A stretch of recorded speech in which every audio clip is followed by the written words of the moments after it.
Agent Power Huddle is a daily jumpstart, giving you all the tools you need to create an amazing real estate career. Led by top experts in the field, you'll learn how to sell more houses in less time while creating the life you want. Welcome to the Agent Power Huddle. Good morning. How's everyone doing? Ashley has a guest with her today. I like it. Okay. All right. Because I haven't done this in a really long time, but it's very normal for me to. Can you please turn on your cameras if you can? That would be awesome. It's just so much nicer to actually look at people's faces when I talk versus boxes of names. Love it. Okay. So today we are here and we are going to talk about stories, how to tell stories. How many of you heard or have read the book, Building a Story Brand by Donald Miller? All right, well, I'm going to add that to your list. There you go. You're welcome. And there's another really good one out there called Stories That Stick by Kendra Hall. Also an excellent, excellent book. And I'm going to tell you, ever since I really started learning about a story brand and what that actually means, it has made content creation so much more fun, because I would actually taught this like in a much longer, more in-depth thing live the other day. And I learned that a lot of times people, and this is you, that's cool, let me know. A lot of times people are trying to create content for a platform. Like I got to create content for TikTok. I got to create content for YouTube. I got to create content for Instagram. You know, so we're trying to create content for a platform. Does anyone else do that? Like actually try to create the content for the platform? Yeah. Okay. That is very, very, very daunting because let's see, how many platforms are you on? Facebook, Instagram, LinkedIn, TikTok, YouTube, Twitter, Google Business. What else? Snapchat. I just rattled off 8 freaking platforms. 8 platforms. And that is hard. If you try to create content for each platform, there's the feeling of where should I be? How am I supposed to be there? Where am I supposed to Pinterest? Oh, thank you, Katrina, for throwing another one in there. But where should I be? How should I show up? Like, what's the answer? Right? So this is why I have really shifted into really learning and diving into telling stories. Because when you tell stories, you are all of a sudden not creating content for a platform. You are all of a sudden creating content for your audience, and you're letting them find you on the platform versus trying to find them. It's kind of like chasing leads versus attracting leads, right? Like chasing kind of sucks, trying to like chase it all the time. It's like, you're always like just trying to cold call people, door knock, all this stuff, right? It's kind of annoying trying to chase business all the time. But it's so much better when you have a business fall in your lap, right? Like, I don't know, this just happened the other day. I actually had someone texted me, I'm teaching this class, and she's like, hey, Michelle referred me to you, one of my past clients, favorite past client. You guys have probably heard me talk about her a lot. But she referred me to you. She says that, I told her I'm looking for a realtor in Bonnie Lake, Puyallup. She told me I have to call you. She's like, I'm really easy. I'm pre-approved and I already have a house I like. I just need you to write the offer for me. Bam. Love, right? So that's what I love. I'm like, yes. So all the work that I put in is paying off. All of the speaking to the right audience and letting my audience find me and follow me is paying off. So what I want to talk to you today, this is going to be a 4-part series. So please put it on your calendars. If you're here today, you want to come to the next 3 classes because you're going to miss it. You're going to miss it. And then I'm going to get a lot of questions and I'm going to say, watch the replay, watch the replay, watch the replay, watch the replay. So like, if you miss it, just watch the replay. I'm going to say that now one time. Okay. So here we go. So I'm going to talk through these stories here. I am going to try to do this presentation. Although I think I don't know. I'm probably just going to do it the good old fashioned way without doing the fancy presentation style because I just like it easier that way. So drop your questions in the chat as we go through. Someone just asked me to drop the book titles in the chat. Remind me, and I will do that at the end for sure. Okay, so storytelling 101. So there's a couple of things I kind of want to ask first before we go into this. Tell me how, put it in the chat, come off mute, whatever. But when you hear story, when you hear telling stories, what are you hearing?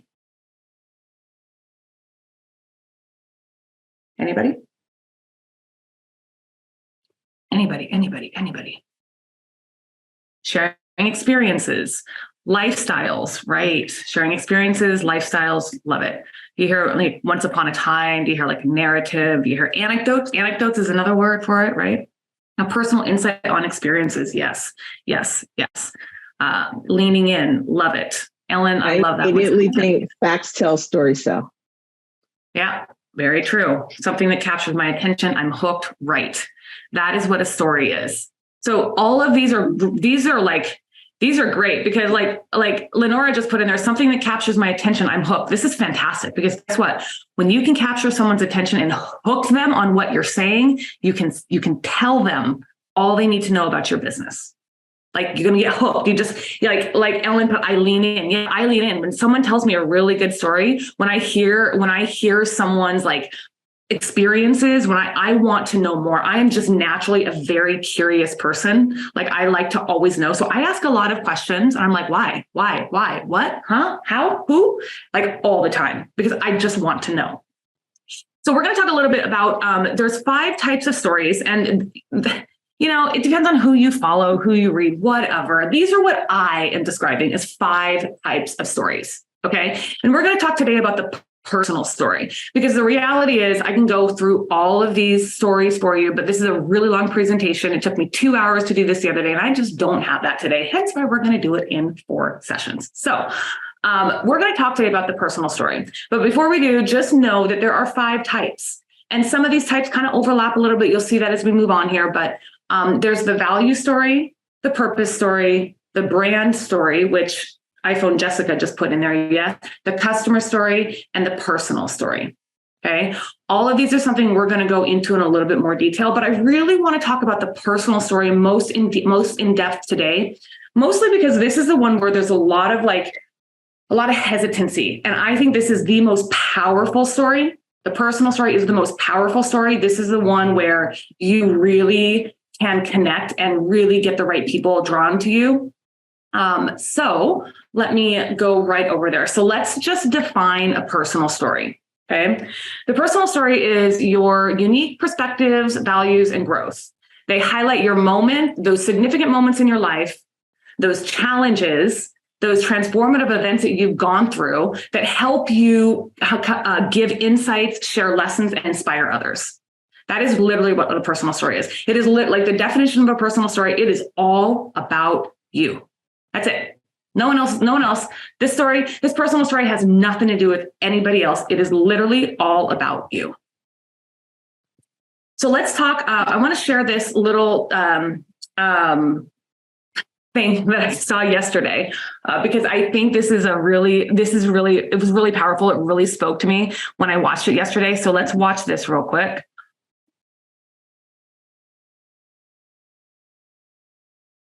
Don't I have to be young to be on Instagram? I think that that's just an excuse. I think there's this idea that you got to be 22 and amazing looking to really have a presence on Instagram and to grow your following. And it's not true. Gen X is the biggest growing group on Instagram right now. And in fact, I know somebody.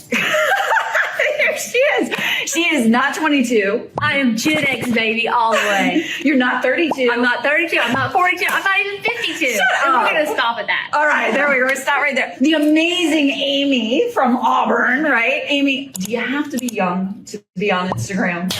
You could be old like me and be on Instagram and TikTok and whatever else you want to be on. But what do you have to be? You have to be authentic. And you have to be relatable. Yep. You have to share tiny parts of your life. That's right. And not salesy. That's right. Yep. 100% not salesy. That's one of my key things. Sell without selling. So do fun things. Go follow Amy. Check out her social media and take those ideas and have some fun with it. I don't want to hear the excuse. How old are you? No excuses. You can be an old bat like me, okay? Thank you, Gary V. Yes, we love you.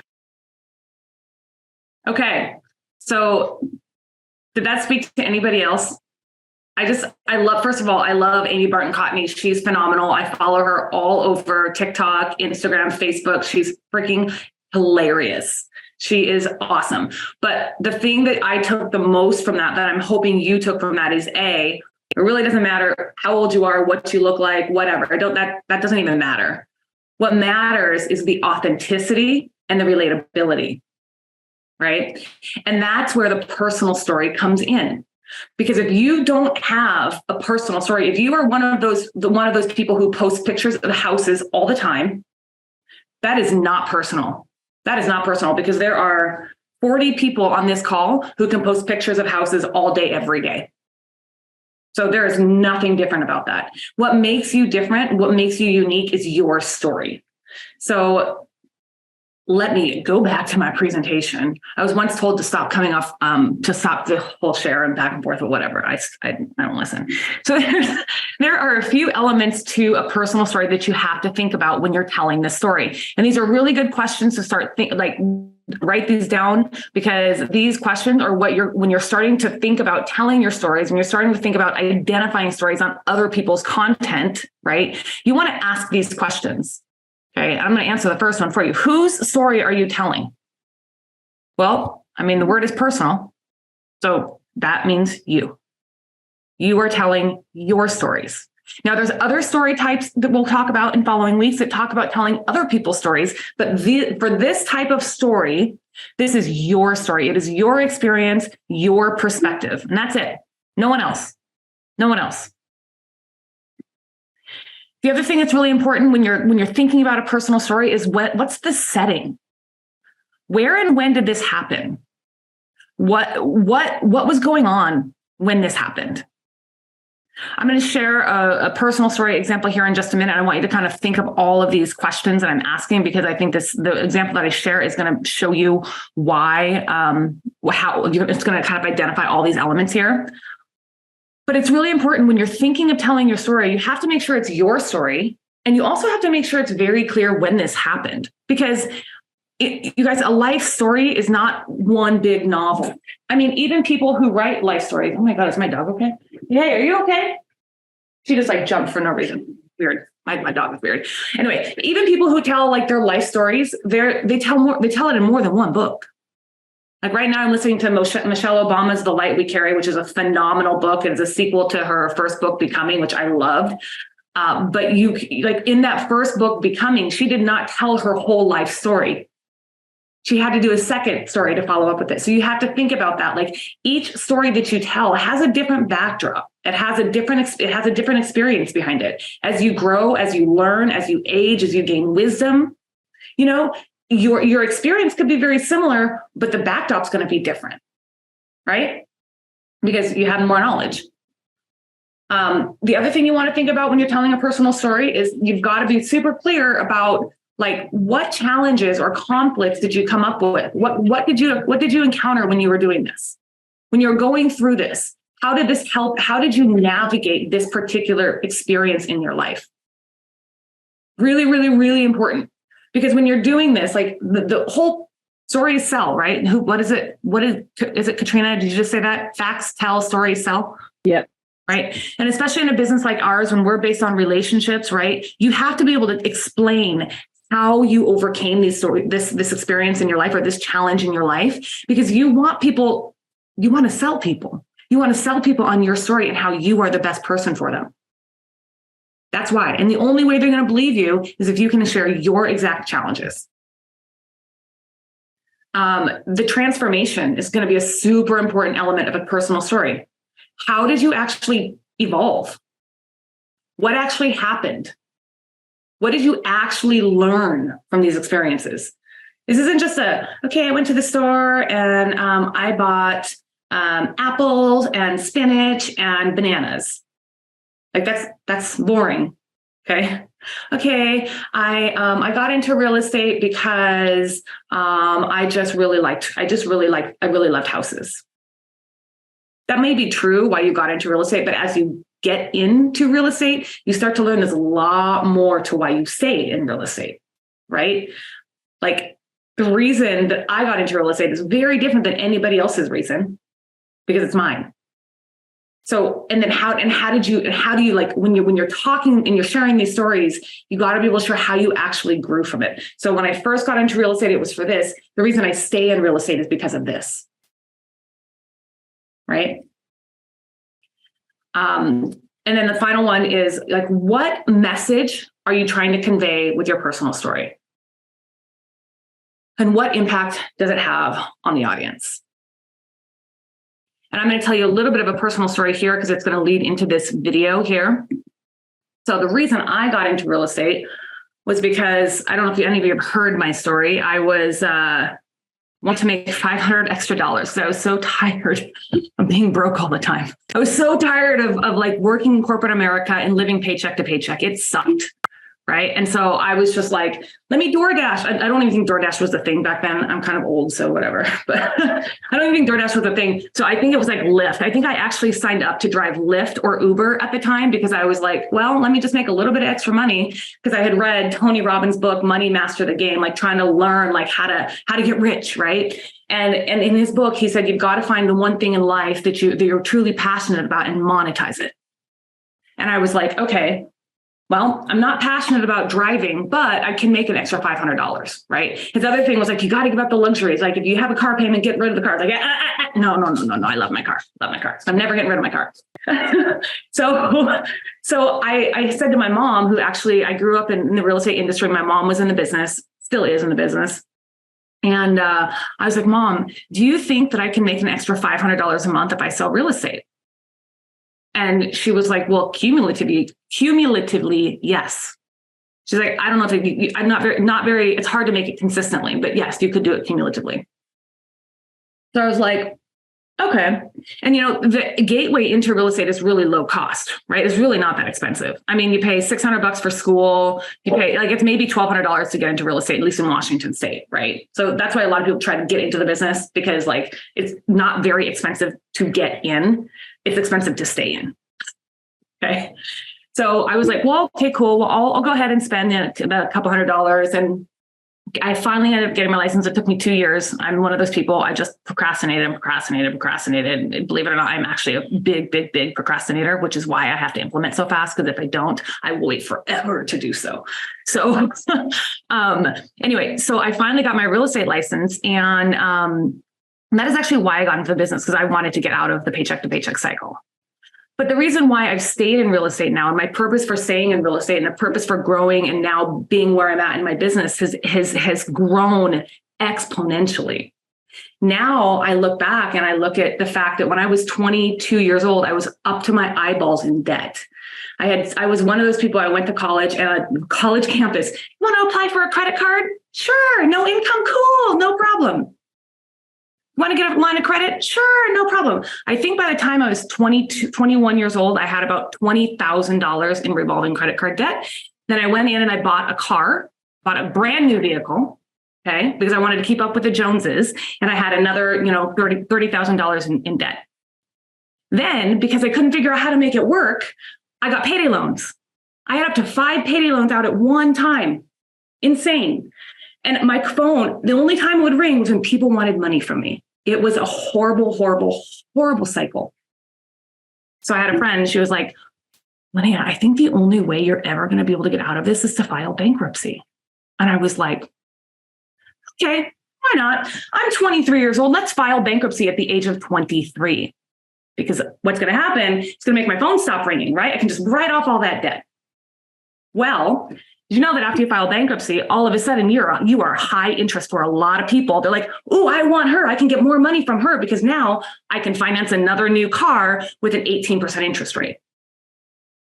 So you guys, my money journey to where I'm at today has been this long money journey. So for me to be able to look at you and say, I know how to make $500,000, it's taken a long time to get here.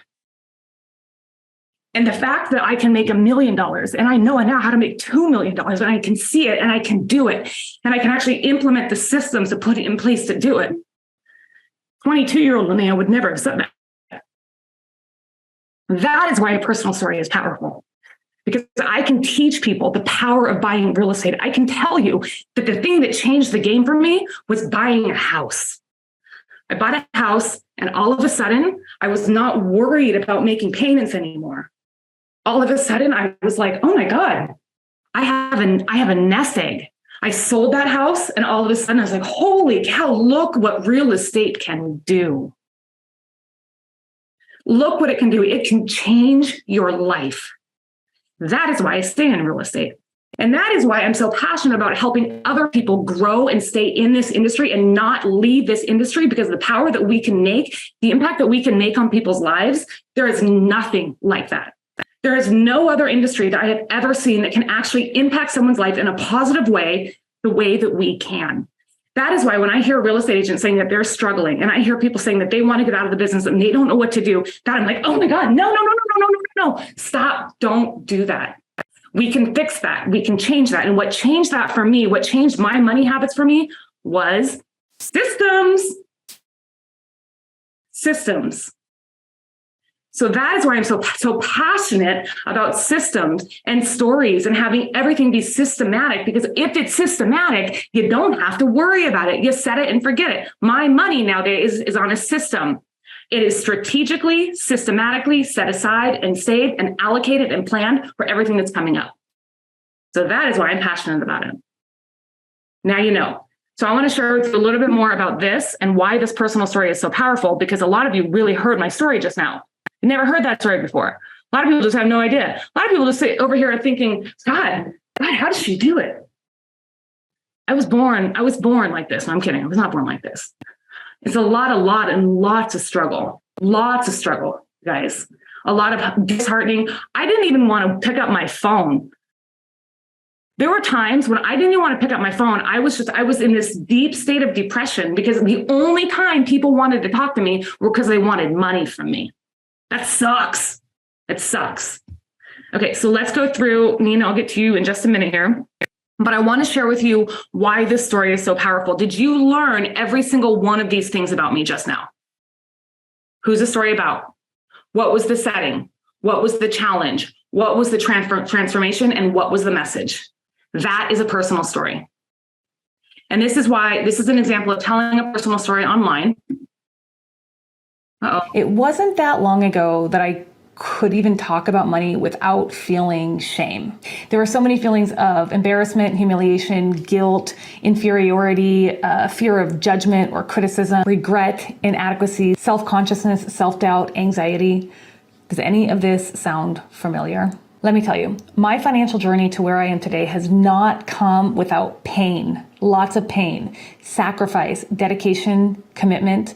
And honestly, sometimes it feels like an ongoing battle. I've had to learn a lot about money relationships, trauma, money mindset, all of that stuff. And the thing is, I figure that if I can master my health and fitness, and I can master my nutrition, and I can master my business goals, and I can master my relationship with myself and my self-worth, I can master money. So if you're on a money journey, just know you are not alone. This journey is one of the longest ones I've ever been on. I just have to remind myself of that every day. One step forward every single day will result in massive change in the end. So, okay, did you get all the elements of a personal story? Okay, and you want to know why this is powerful? Is because this story has gone out now on, I don't know if it's gone out on all channels. This was shared on May 20th. And I think we pulled these stats on May 22nd, 2 days. And there were 317 accounts reached. 251 of those people were my followers. Brandon, are you on the call? I think he is. I'm curious about the stat. There's a stat that we have that talks about how if you have 1,000 followers, and you're getting 1% or 10% of those people to engage with you, you're doing better than Kylie Jenner. Okay? Like, just putting that out there. I have 1,600 followers, 317 of them. What's that percentage? That's significantly more than 10%. Right? What's that double? It's almost like 20 or 30%. But the other thing about this is that that's why this is so powerful, because you tell a personal story and all of a sudden, bam, people engage, people want to know, right? But then on top of that, then the content that comes after it, people are like, okay, I need to hear more. I want to hear more about the story. So this story went out on Facebook, Instagram, LinkedIn. I don't think it's supposed to go on TikTok. I think it's going on TikTok soon. Facebook, Instagram, LinkedIn, and TikTok. Facebook business, and Facebook personal. Is this a business related story? Not at all.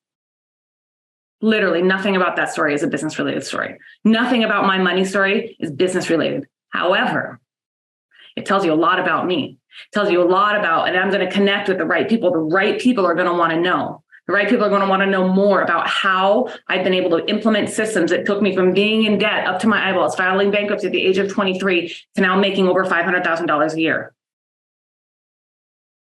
Right? People want to know the systems. They want to know how I did it, whether it is someone who wants to learn how I do it on the business side or a client who wants to know how I can make it happen for them.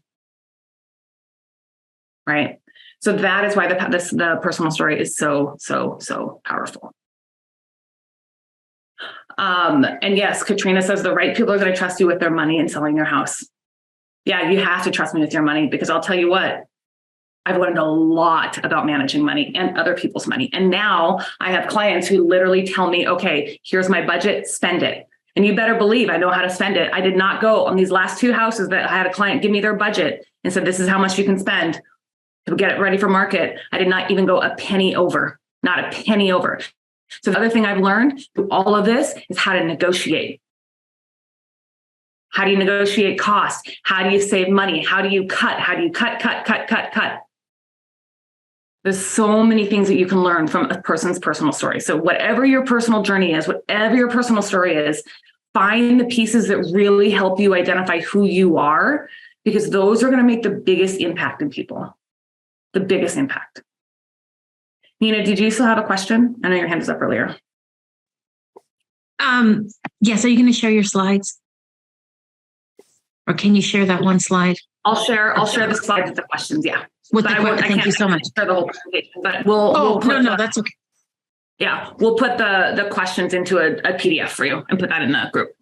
Oh, thank you so much. And I wanted to say thank you so much for sharing your personal story. Oh my goodness, I'm going to follow you and do what you do. And I think you just grabbed so many of us because of that. And I appreciate your vulnerability in saying that. And I think so many of us can relate to it. And I think you just gained a whole new set of followers. Well, there you go. Now you know a little bit more about me. But the reason why those personal stories are really important is because people on the outside, they just see what we show them. Like when you go and you're on social media, you just see what you want people to see. That is controllable. What people see on social media is controllable. And the reason why those personal stories are so powerful is because exactly what you just said, Nina, it's going to connect with so many different people. So I tell my personal story to so many people, especially when I have buyers right now who are like, I can't do it. I have bad credit. I have this, I have that. I'm like, what are you waiting for? What are you waiting for? I bought my first house in 2012. I filed bankruptcy in 2001. Took me 11 years. Think about what could have happened if I would have bought a house in 2001. I wasted 11 or 12 years. 11 or 12 years wasted thinking about trying to, obviously I don't consider anything a waste. Everything happens for a reason at the right time. I understand that. But just think about it, right? Like today we're looking at these home prices. I have buyers right now who are like, I can't find anything in my price point for what I want. I'm going to wait. And I'm like, how long are you planning on waiting? Because if you can't find anything today in the price point that you want, what makes you think you're going to find anything in the future in the price point that you want? Because the home prices have only gone up over the last 30 years. Yeah, there is a dip and there's going to be another dip. But is that going to make it all of a sudden you can afford all of these houses? No, it's not, because guess what happens? When home prices dip, everything else dips. Spending dips. The economy dips. When the real estate market dips, the economy dips. So why do you want to keep waiting? Take it from me. Here's my story. I waited 12 years. Look what happened. I could have bought a house for $50,000. Now I'm trying to buy a new house. I'm like, okay, well, honey, just so you know, we got to spend about $2 million on the next house. Just so you know, $2 million. Could have bought a house at $50,000. That's a lot of money. A big difference. Big difference. Okay, I hope this helped. If you guys have any other questions on this, let me know. Next week, we're going to talk about the customer story, which I think is the second most powerful piece of your business, is the customer story. So stay tuned for that. And if you can't make it, the replay will be posted in the group. The books. I'm so sorry. Thank you for reminding me, Isabel. Thank you. Okay, it was building a story brand by Donald Miller, and then Stories That Stick by Kendra Hall. There you go. Those are my two most powerful books on on telling stories. They dive Kendra Hall really dives into each individual type of story. And then Donald Miller just talks about the power of it and how to do it. So also really good books if you want to learn about telling stories. So, and the other thing is when you start telling stories, I forgot to say this. When you start telling stories versus creating content for a platform, your story can go everywhere. So you just heard me say that story went on 5 different platforms. Right? Not every person on every platform is going to resonate with the content, but that's okay with me, because now I don't have to chase my client. Now I'm going to let them find me. Hey, I'm right here. Here's part of who I am. Come find me. It's much easier when you start telling stories versus creating content for a platform. And that is all we got. And we'll talk about the customer story next week. Okay. Bye. Have a great day. If you'd like more information or to get connected to the Agent Power Huddle, join our free Facebook group. This call was designed for the agents in our EXP organization, but open to any agent from any brokerage. If you're a guest and you're interested in learning more about EXP or our specific resources within the Agent Collective, reach out to the person who invited you to this call to get more info. Produced by the Agent Collective Media Network.